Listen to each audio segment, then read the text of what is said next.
please feel free to join. All right, we are live with the first chapter of Mishlei. The book of Mishlei was composed by King Solomon himself, and it is the word Mishlei is translated as Proverbs, but actually the meaning of it is not just Proverbs. The meaning of mashal in Hebrew is a parable, something that you use kind of a story or an example to convey a message. King Solomon wrote several books. He wrote the book of Mishlei, Kohelet, and Shir HaShirim, and yet it's in the book of Mishlei that King Solomon really introduces himself. So feel free to pull up the text for yourself. There's plenty online. You can use Sefaria, Chabad, and many other examples.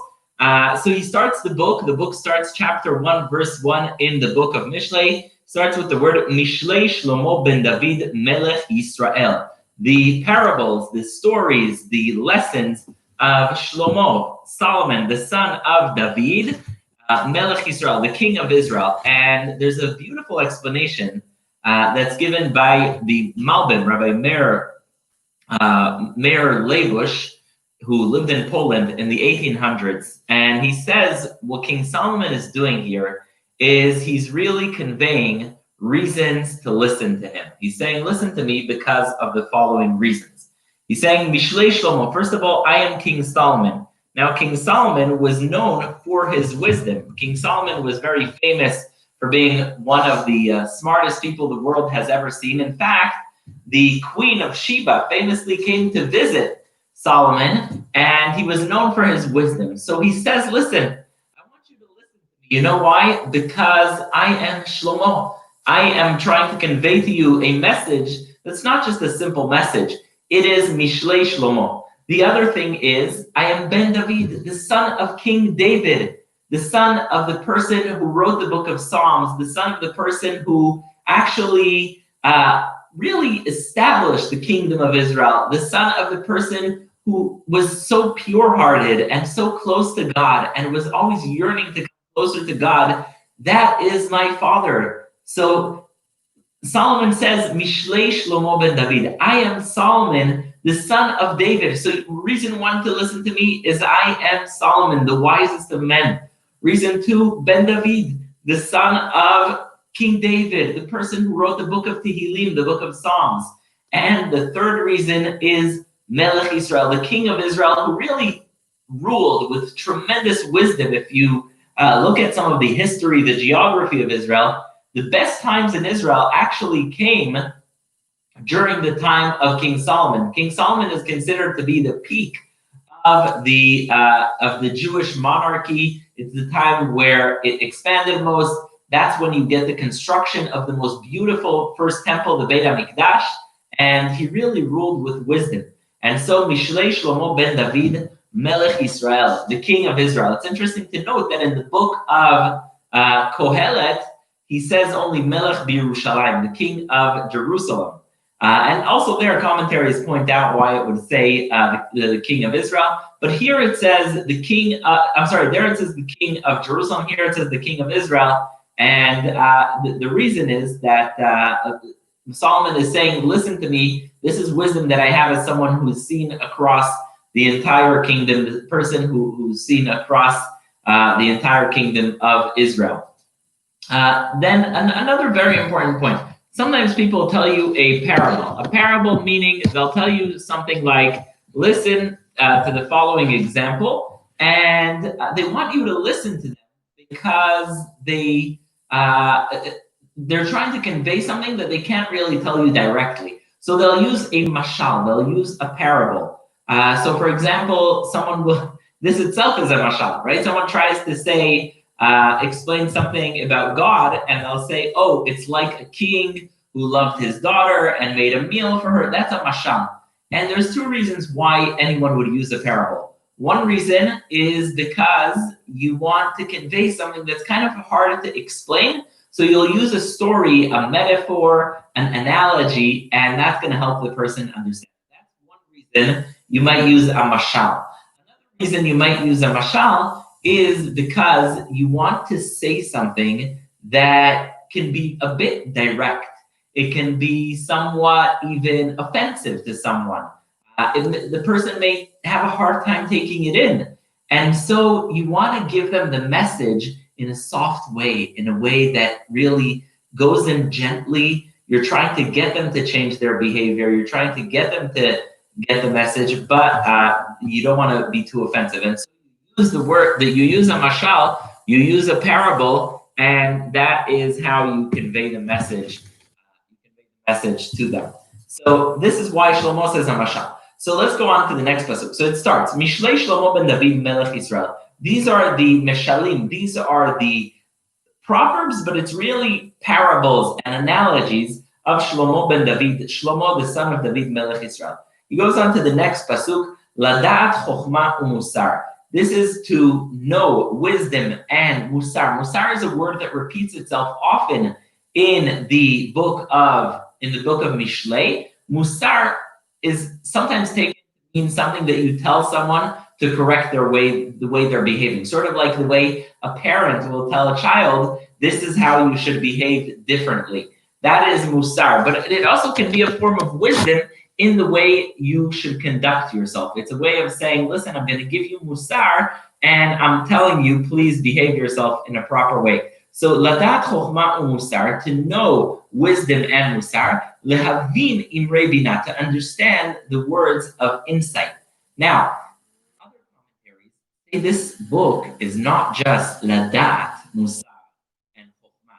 It is not just to know musar and chokhmah. It is not just to know it, but ladat to others, to teach others. This is a way we teach others. Shlomo is saying, listen to my book of Mishlei, because this will help you also convey the wisdom that you have to others. And in fact, the two explanations are sort of part and parcel of each other. In Judaism, there's a very strong belief that if you are in possession of wisdom, that obliges you to pass on that wisdom to others. So, ladat chokhmah musar, meaning this is going to help you teach it to others. So ladat chokhmah musar lavin imrei bina. Pasuk Gimel, we're in chapter 1, Pasuk Gimel. Lakachat musar haskel, tzedek umishpat umesharim. Now he says a whole new term, and that is lakachat musar haskel, to take musar haskel, because you can't really preach to others unless you are doing something yourself. You can't really ask others to do when you are not doing it yourself. And so lakachat musar haskel, to take it, musar, to take to yourself I'm trying to think of a good word in English for musar, a word that conveys the need to improve your ways. Musar, I guess, it's in a way moral, ethical teachings. Lakachat musar haskel, to take it to yourself. Tzedek umishpat umesharim. Tzedek, justice, umishpat, and also another word, it's more sort of implied with the law, mishpat, to keep the law. Meisharim is to go the straight way. Now that, if you say tzedek umishpat, you said justice, you said sort of following the law, and then you say meisharim. And the rabbis point out something very, very important, and that is as follows. A person can stick to the law, keep the letter of the law, do everything exactly, but still do horrible things. They can sort of mess people over in business in a way that is not necessarily against the law. The fact that a person keeps the law doesn't necessarily mean they're always doing the right thing. There are ways to keep the law and to do things that are wrong. And so he adds the word meisharim, which means straight ways. It's similar to the fact that the Torah says in the book of Vayikra, ve'asita hayashar ve'hatov. You should do what is straight and just in the eyes of God. And Ramban Nachmanides, who is one of the greatest medieval commentators, the Ramban actually was born in Spain.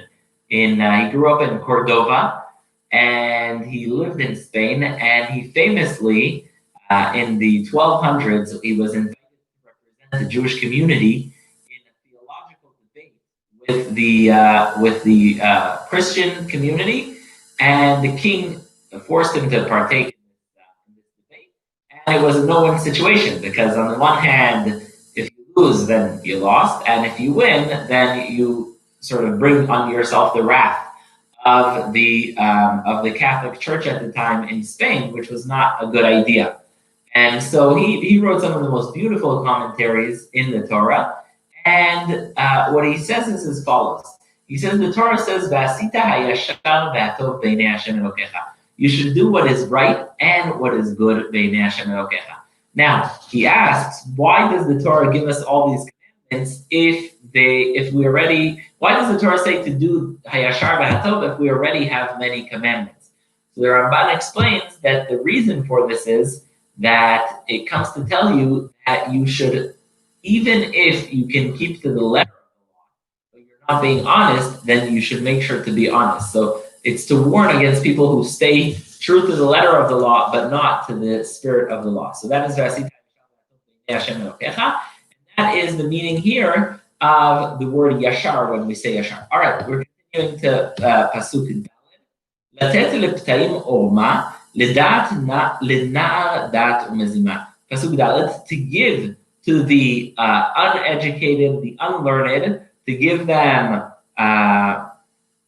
orma, and that's a way of wisdom, and lena'ar dat umezima, to a young person, the ability to sort of fight with sophistication.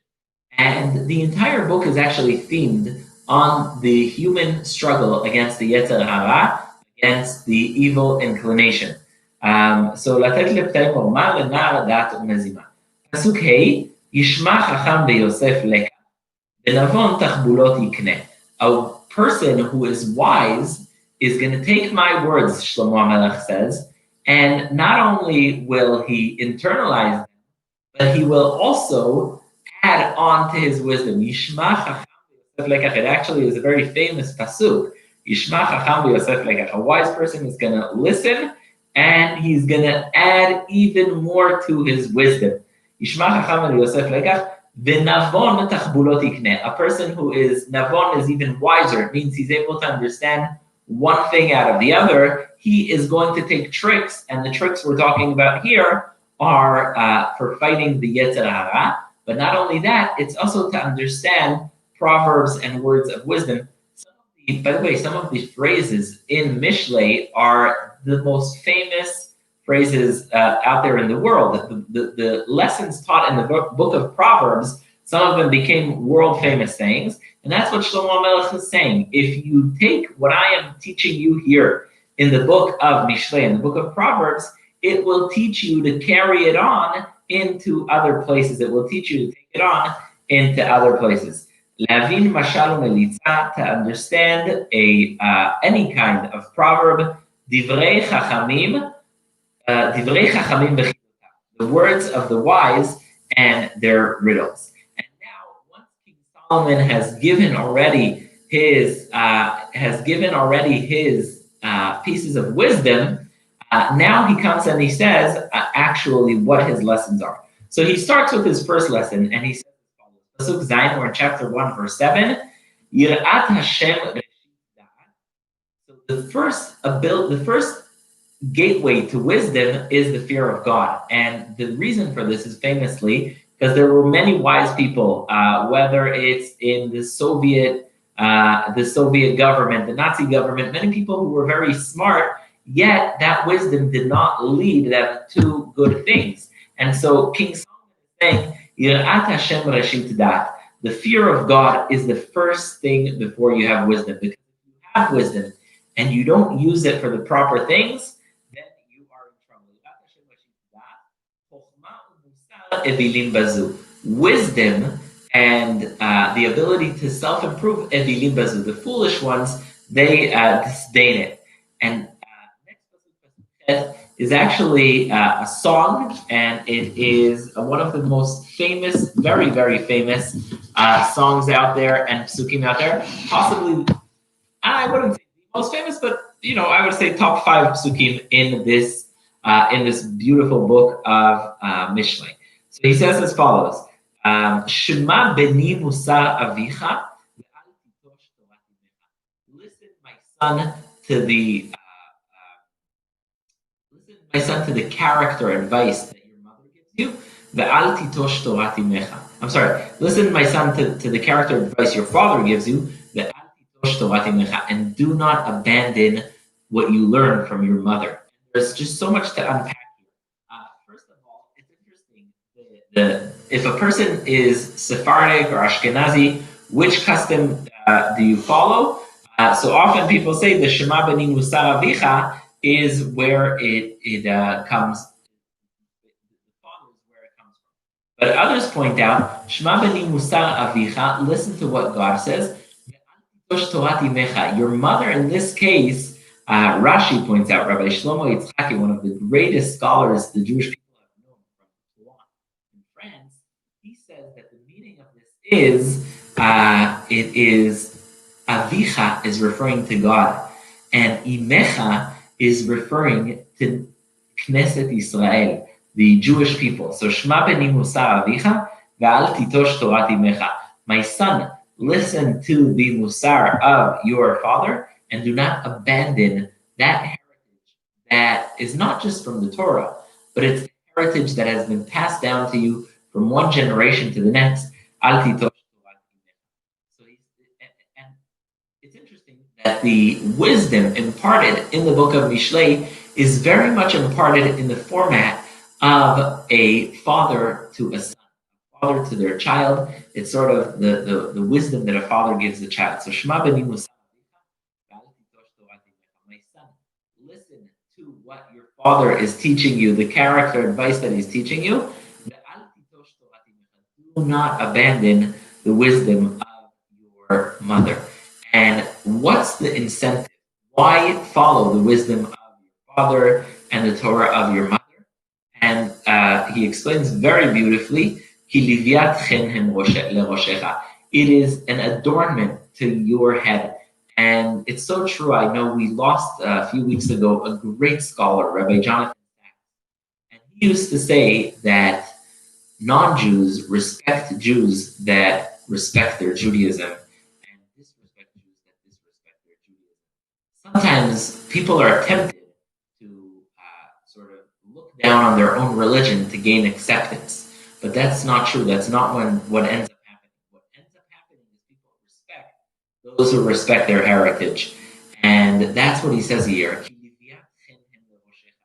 It is something of beauty to your head. It's going to be something beautiful on your head if you follow the wisdom, if you follow the advice that I give you. It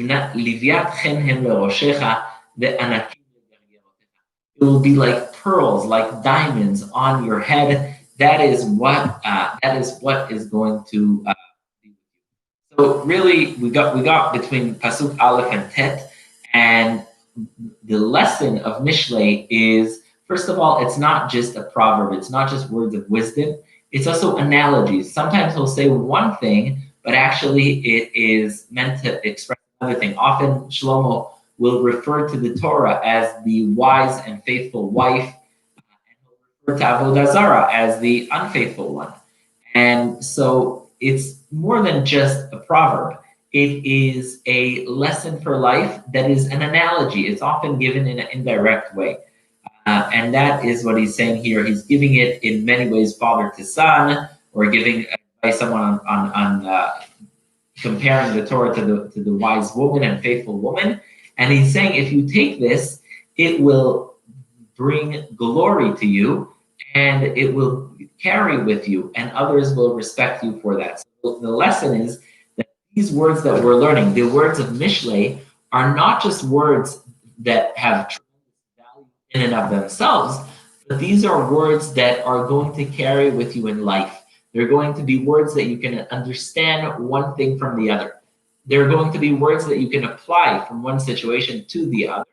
And that is the power of the book of Mishlei. That is the power of these words, that they will resonate with you throughout your life and will carry you even in situations that you weren't able to properly prepare for. I'd like to thank everyone for joining us today virtually. The people who watch it, really thank you so much.